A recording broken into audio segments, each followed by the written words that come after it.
selective buying campaign. What actually precipitated the selective buying campaign? Well, Dr. Pitts got worried that a group of students were getting ready for some direct action. So he sent for us, and he wanted to know what we were going to do, what we planned to do, because he was not going to fight us. Rather, he was going to advise us, because he had had a lot of experience in that kind of thing down through the years. And he wanted us to protest like we wanted to protest, but he wanted us to do it in an organized fashion and to do it in such a way that hopefully we wouldn't get killed off the bat. So we started to meet, and then Dr. Pitts, if you have heard anything about him at all, you know he was one of the world's greatest diplomats and a brilliant man. And he had a good relationship with the white leaders in metropolitan Birmingham, as well as the black leaders. And he talked with a bunch of the white power structure persons, and we started having meetings with these white businessmen in an effort to get stores desegregated, hire black salesmen, black firemen, black policemen, everything we have now. We started meeting with these gentlemen in an effort to try to get them to use their power to bring this about. Does this precede now the 63 demonstrations? Yeah, when right. Because those were some of the demands that were being generated. Right. Well, had it not been for the success of the selective buying campaign, actually it was a boycott, but in those days a boycott was illegal, so we had to call it selective buying. Had it not been for the success of the selective buying campaign, there wouldn't have been the demonstration of '63, because the selective buying campaign got the black populace of Birmingham ready for direct action. Tell me, why did you think that there was such a difference between President Bell and President Pitts? Well, Dr. Pitts was a visionary. Also, he had never accepted the role that had been forced upon black people by the white power structure across this country. And Dr. Bell, philosophically, I would think, or maybe from more of a practical standpoint, if not philosophically, had acclimated himself to blend in and follow the rule of law as set forth by the white folk. Was Bell originally from Birmingham? Did you know? It's my understanding. I think he came from Georgia. Okay. And Dr. I know Pitts he was, lived in Georgia most of the time when he was president here. And Dr. Pitts was not originally from No, Birmingham. he was from Georgia. Right. Explain to me how the organization of the selective buying campaign took place. Well, we started the meeting, first of all, with some of the white power structure. The late Sidney Smyer, James A. Head, I think he's still alive. Emil Hess of Parisians, the president of Lawman's, president of a fellow named Roper Dial, who was president of Sears Roebuck. That must have been some 7, 8. Okay, you say we. Who are you? Well, that would have been U.W. Clement, Shelley Millender, Rotha Meredith, Dr. McPherson, and myself. All Millennials. Yeah. And this is the initial contact with the, in quote, power structure. Right, right. And how did those meetings, how did they go? Well, in the very beginning, they got off to a shaky start because the white power structure persons were trying to tell us to wait, and things would work themselves out, and we couldn't buy that. And they were telling us that they didn't have any power to change anything in Birmingham because they lived in Mountain Brook, and Bull Connor was a beast, and that they were afraid of him, all that kind of stuff. So they were portraying that difference then between the business community Yeah. and the government Right, of right, Birmingham. right, right. And they wanted you to slow your pace Exactly. and allow them to do certain things. Well, they had planned to do anything. They were really stalling, like the stall had been on for hundreds of years, you know. But while we were having these meetings, I guess after we had had about 5 meetings, we saw that they weren't going to do anything but stall. And we were getting ready to start our selective buying campaign. And and we told them this, but they didn't believe that it would work, you see. So we started the selective buying campaign. As a result of their inactivity. Yeah, well, what happened was, at that time, we had done our research, and we knew that department stores operated on a 15% margin of profit. And we knew all we had to do was cut into the margin of profit. And that would make those owners of those department stores, or those managers, or presidents, what have you, have another thought about trying to give us some redress of our grievances. And when we started selective buying campaign, after about 5 or 6 weeks, Birmingham was lily white downtown. You didn't see any black people shopping at all. And when we first started, some of those businessmen approached Bull Connor to try to get him to change the laws here.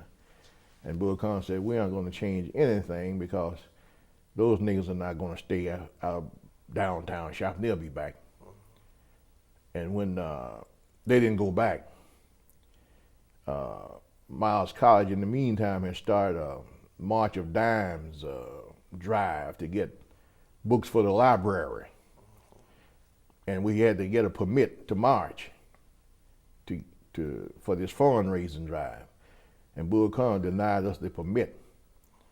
And from there we got national and international publicity. And that helped to start the ball to really rolling.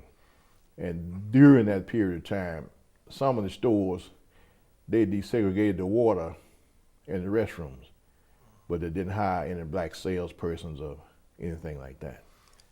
What was the mechanism that the students used to get black people in the communities that were not part of Miles College involved in the selective buying campaign? Well, we ran hundreds of thousands of leaflets listing what we were protesting about.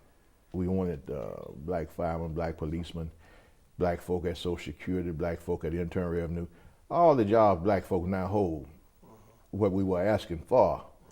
And restaurants, segregation restaurants, because at that time, the only jobs black folk could get in Birmingham, you either had to be a preacher in a black church, teacher in a black school, or an insurance salesman.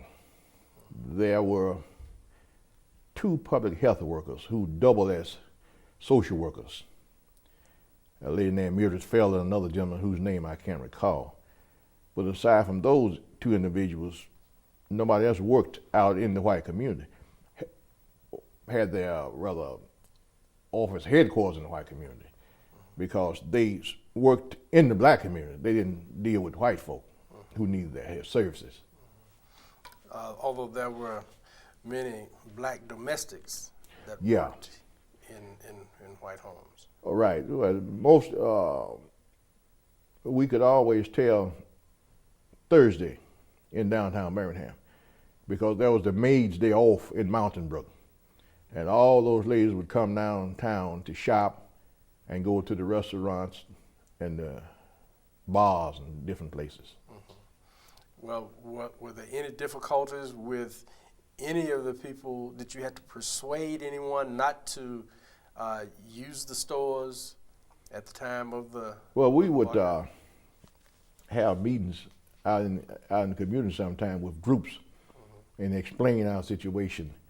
And we just kept these leaflets flowing. See, we would get up early every Sunday morning, maybe like, say, 4 o'clock. And we'd have the back seat and trunk of cars loaded with leaflets. And we'd go around, and at that time, churches didn't lock the doors. So we could go in the churches, and we would put leaflets on all the benches. So when the people got to church, they could read them. And then we would put them in all of the public places. And then we would go into the white banks and leave them on the table where you wrote out checks and stuff. So we got the word around. Was the Alabama Christian movement involved with you all at that point? No. When did they get involved with? Well, before we Mount even started our meetings, we met with the Alabama Christian Movement for Human Rights and Reverend Shuttlesworth and told him what we were about because we needed his blessing in order to start our program. So that's how we got involved with them. But the actual mechanics of the Selected Buying Campaign was conducted and operated by Miles College students. Miles College. And some of the black ladies from the Birmingham community, folk like Dina Drew and Ruth Barfield Pendleton and Dr. Montgomery's wife. I can't think of her first name now. But they would. What was their role? They helped us. They furnished transportation. And Dina Drew, as you know, looked like a white woman. And she could go places and get stuff for us, go into the White Citizen Council's meeting and stuff and get information and bring it back. So she actually went to White Citizen Council meetings? Yeah. Yeah. So they were very supportive of the efforts here. Yeah, they worked real hard. As a matter of fact, we had a big meeting once at Dina Drew's house of all the a significant number of black professional women who at that time was mostly school teachers. And because most of them had charge accounts at Burger Phillips, Odom Biles and White, Blacks, all of the elite department stores.